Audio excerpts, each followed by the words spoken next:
Dear English postgraduates, greetings to all of you. Welcome to the platform of Fluency School of English to get ready for the race of PG TRB English examination.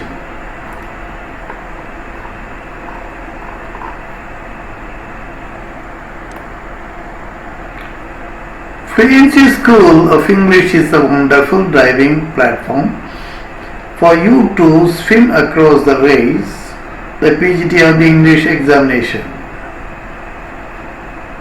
In this program, we are going to deal with the gist of the Act 4 of Antony and Cleopatra.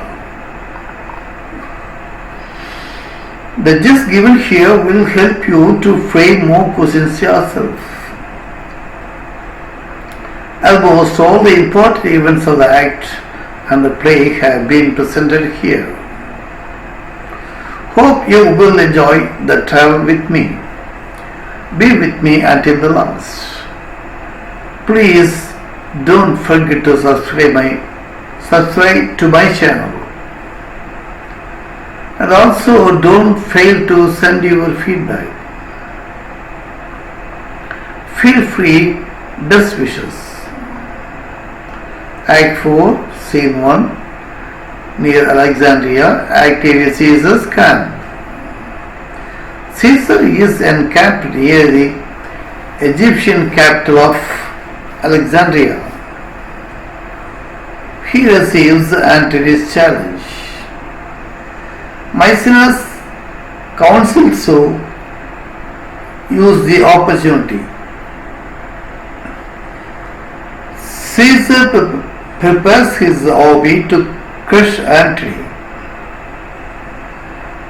Caesar's army has grown larger because of deserters from these enemy's troops. That is, Antony's soldiers have came to Caesar's army and joined them, so that Caesar's army has gone bigger.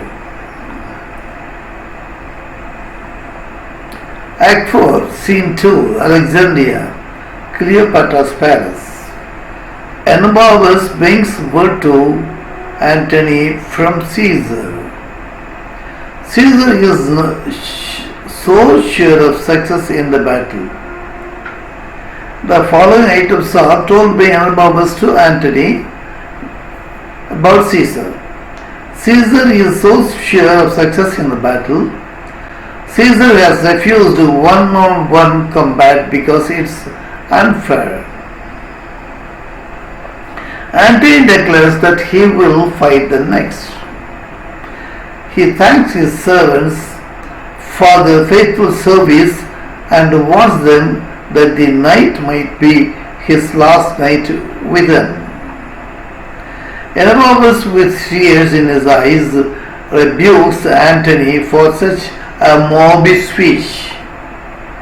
Antony arranges a bountiful feast, adjusts them to enjoy the evening together.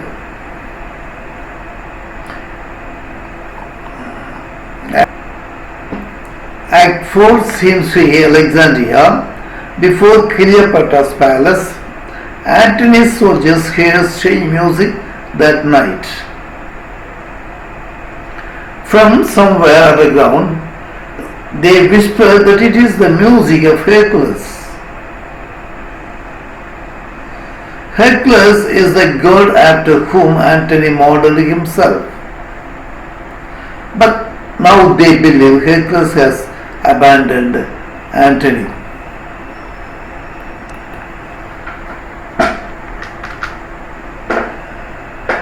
Act 4, Scene 4, Alexandria, before Cleopatra's palace.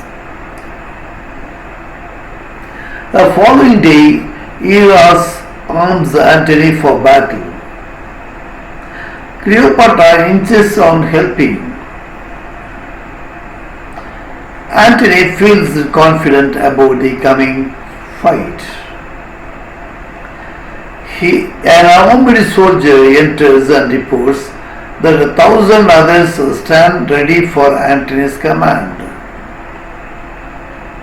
Antony bids Cleopatra adieu, kisses her, and leads his men to battle. Act 4, Scene 5. Alexandria, Mark Antony's camp. Antony admits he wishes he had taken the earlier opportunity to oppose Caesar on land. A soldier tells him that Anababus has deserted him and joined Caesar. The news shocks him. Then the news shocks Antony. At first he does not believe it. Anababus has left all his belongings with Antony. Only he leaves his place at Antony and joins Caesar. Antony orders soldiers to deliver Anababus' position to him, along with gentle adieu and greetings, and laments that his fortunes have corrupted honest men. Here, Antony does not get angry with Anababus, but he orders that all his belongings, that Anababus' belongings, should be sent to him.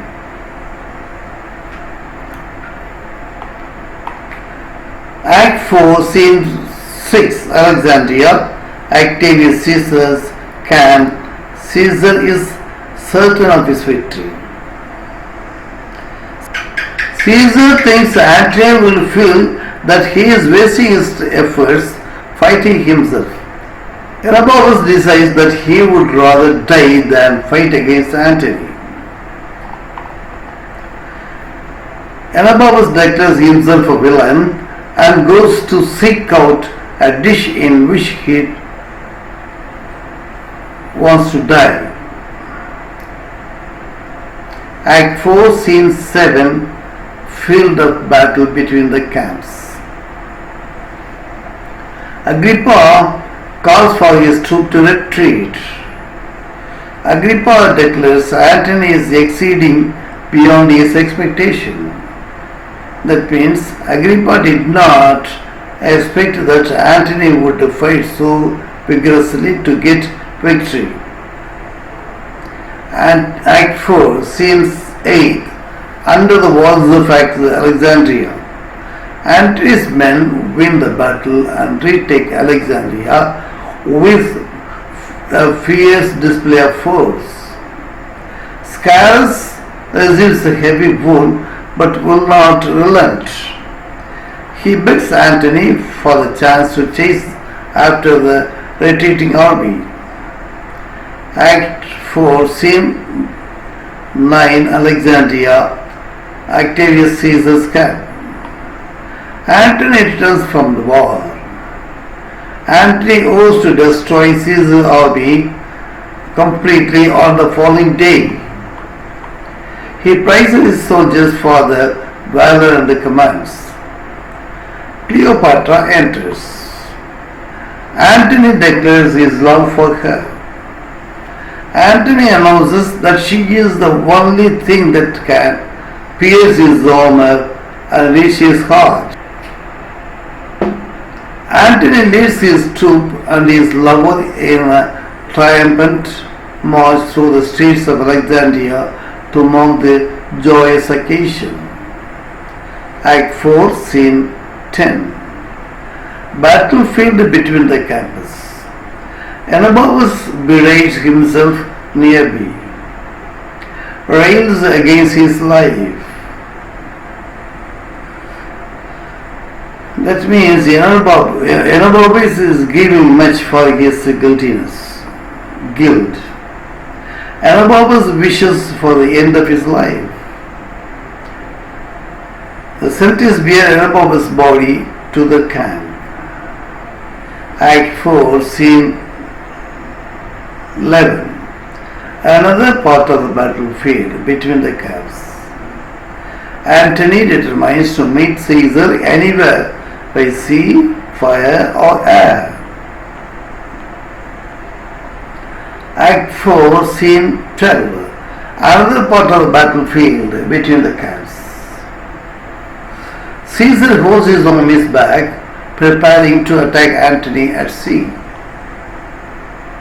Act 4, Scene 13. Alexandria, Cleopatra's palace. Antony and Scarus are watching the naval battle. Scarus, in an aside comments, condemns Cleopatra's fleet as weak.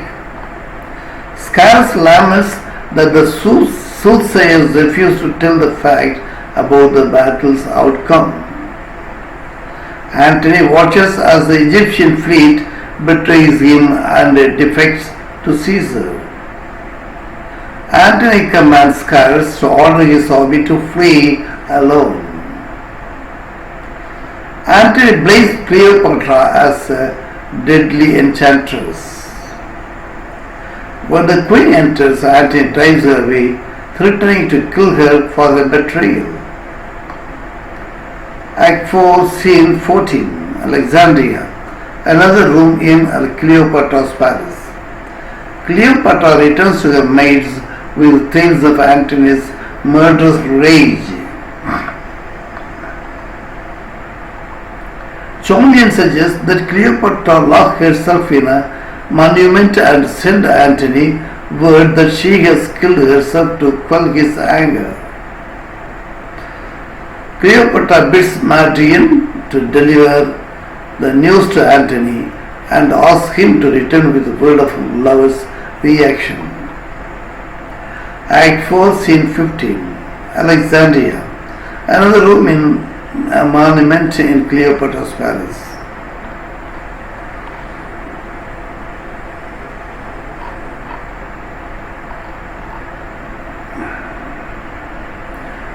Diomed is Antony's first guardsman, Antony's second guardsman, Antony's third guardsman, all with him.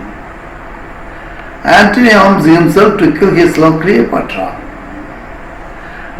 Mardian arrives with his false report of the queen's death. Mardian is eunuch in Cleopatra's side. Mardian arrives with his false report of the queen's death, adding that her last words were, "Antony, most noble Antony." Overcome with remorse, Antony declares that he will join Cleopatra in death.